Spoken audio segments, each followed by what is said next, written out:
Hi and welcome to an extremely sunny Scotland, albeit that it's freezing cold, which is why I'm currently sitting here in a polo neck and a shirt. But never mind, at least the sun is out, which is making me very happy right now. So this is a bag review of the Gucci Ophidia Supreme Small Shoulder Bag, bit of a mouthful. Now I believe this is a bag, it's a relaunch of a bag that they brought out in the 70s, 80s, and in my opinion this does definitely have a 70s retro feel, which is the exact reason why I purchased it. It's in, the main body of the bag is in a canvas. I believe Gucci is calling this beige ebony, which makes this bag very lightweight. Now if you suffer from back, neck, shoulder problems and you can't carry a full leather bag because you feel it's a little bit heavy, then this might be a better option for you. It does have leather trims, it's in brown, and to me this is in a textured leather, or another word would be a sort of pebble leather. Now I am 5'3", or just over 5'3", 5'3" and a smidge as I like to say, and I can wear this crossbody. Now it's not sold as a crossbody bag, it is sold as a shoulder bag, but if you're small enough you can wear it crossbody as well as short shoulder bag and long shoulder bag. If you're an extremely tall lady then it might not be an option for you to wear it crossbody. It depends on whether you like to wear it quite high up, because some women like that and some women don't. The hardware on this I would say is in a medium gold tone. Now I have a Gucci Emily and that the gold on that is very light in tone, and when I was buying my Louis Vuitton My Lock Me, they showed me, I think it's called a Montaigne, I think it was that, I'm not sure, I'm not 100% sure, but I think that's what it was called, and it was in a very deep dark yellow gold. This isn't as dark as that, so as I say, to me this sits somewhere in the middle and is a medium yellow tone. There's no feet in the bottom of this. It isn't flat either, it's kind of rolled, if you see what I mean, and it has the webbing down the front, carries on underneath the bag and all the way to the back. There's no pockets on the back of the bag, just the pocket on the main, the front, and it's a very generous pocket as well. I've had no issues with the webbing, there's been no pilling, no bobbling or anything like that. The only thing I had was a wee bit of loose off my cardigan. Because it is webbing you'll get a wee bit of material sticking to it and stuff, but just pull it off, it's fine. But as I say, there's been no issues with pilling or bobbling, which you know is more of a concern. But there's been no issues with it. I have had this out in the rain and in hailstones because we have had a lot of rain recently. We've only had, yesterday it rained a little bit, not too much. Friday was a lovely day, and then for about a week and a half to 2 weeks it's just been wall to wall rain and hailstones. Horrible. So that's why I'm so excited that it's dry today and the sun is out, albeit that it's freezing. Now there's about 9 holes in this, which is good for adjustability, so it should fit pretty much everybody in terms of a shoulder bag. Now the strap length, now this is an approximate because everybody's tape measures seem to be different, so this is an approximate, and at the longest length it's 116 centimetres or 45.5 inches if you're an old money, as my mother used to say. The shortest length is about 96 centimetres or 37.5 inches. Now it has the enamel, it's a wee oval badge on the front with the GG. It's very small, it's very discreet, which is another thing that I like. The interior of the bag is in a microfiber. It's quite a thick microfiber, it has a sort of peachy feel to it. The lining is not fixed into the bag, which in my opinion makes it look quite unfinished, because when you put something in, like I'll just get my phone. This is an HTC 10, so it's, you know, it's not a small phone. When I put this in, I'll put it on this side. It's got a slip pocket, it's also got a zip pocket, which I'll show you, but can you see how it just sort of moves around like that? You know what I mean? If that was fixed in, then it would sit more like that, and whatever you put in there would just feel a bit more secure. As it is, because it's not fixed, it just tends to sort of move around. Because it's quite an expensive bag, I would have liked a better finish on it. It's not enough to put me off the bag, but as I say, because you're paying quite a lot of money, I would have liked it just to be finished off a little bit better inside. Now the interior, as I say, it's got the zip section that has a leather trim on it, and you've also got the slip pocket as well, which is quite large. I mean, as you've seen, I've got my phone in there and there was still plenty of room. My phone also fits at the front. Again, this is a really generous pocket. Just put that in there.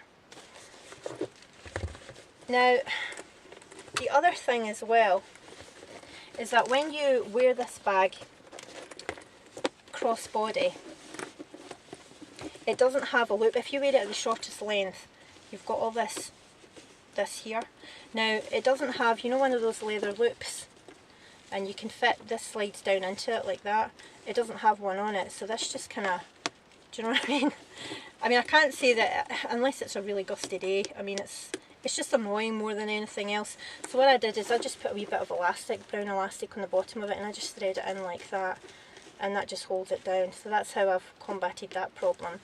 The other thing as well is because of the shape of the bag, you might want to wear it under your arm, which is what I like to do as well. But this is another issue that you're going to have, in that it's going to do this. Now, that's really not very attractive at all. So again, the way around that is just to put it through the loop in here, and that's how that gets fixed. I mean, it's not ideal, but it's better than it actually flapping about like that and curling over. Now, because when you go to put this in here, because this is slightly, I don't know the best way to show you this, because this is slightly longer, when you fix that down, what might end up happening is this might end up curling up. So that's something else that you maybe need to watch out for. If you don't mind that sort of flapping around like that, then you know that's fine. But for me, it kind of gets on my nerves a wee bit, so that's why I like to secure it down with the elastic.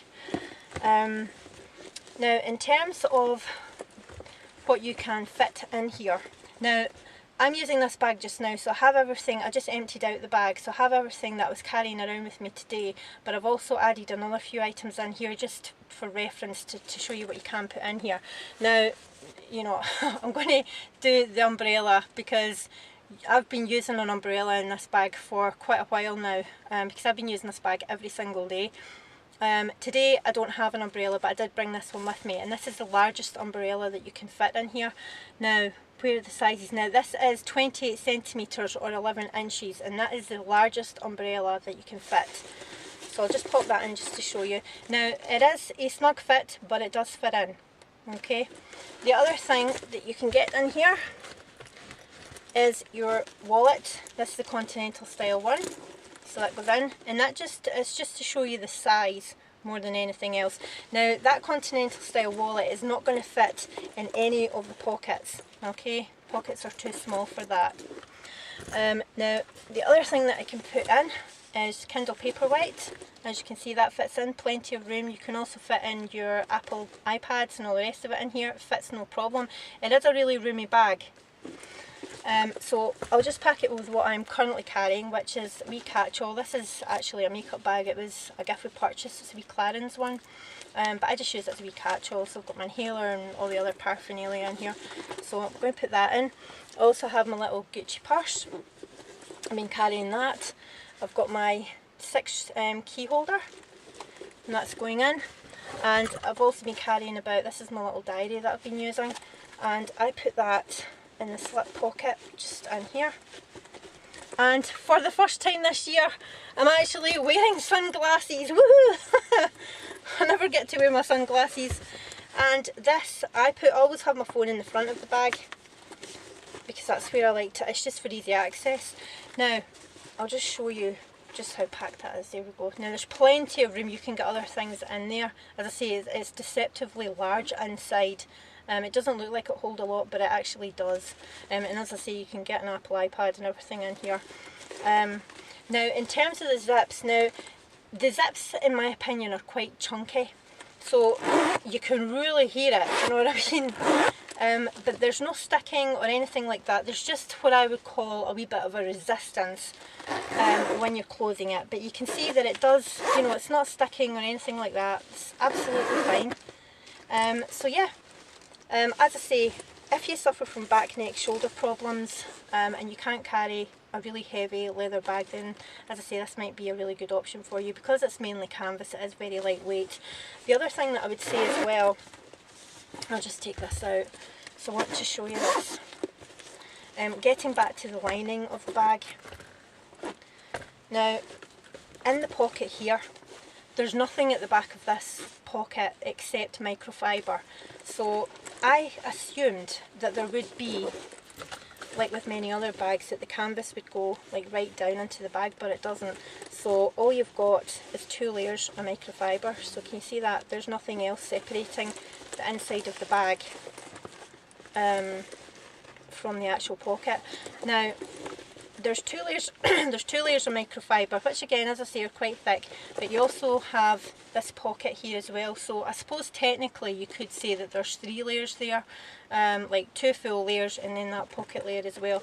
But there's nothing else at the back of it, which again, I just feel I would have liked something a bit more substantial, but as I say, it's not enough to put me off the bag, and I really do like it.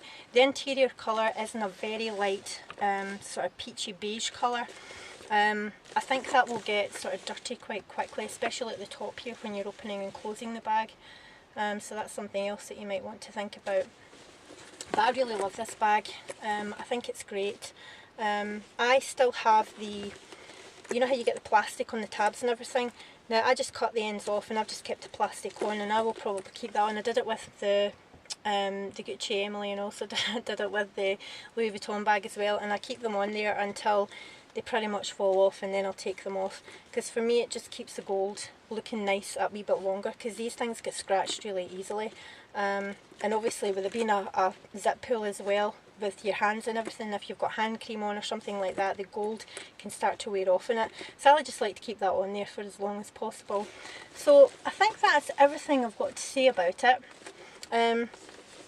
Hopefully that you found it quite helpful. So I'm now going to go out and enjoy the sunshine in my polo neck. And until the next video, thanks very much for watching, take care, and I'll see you soon.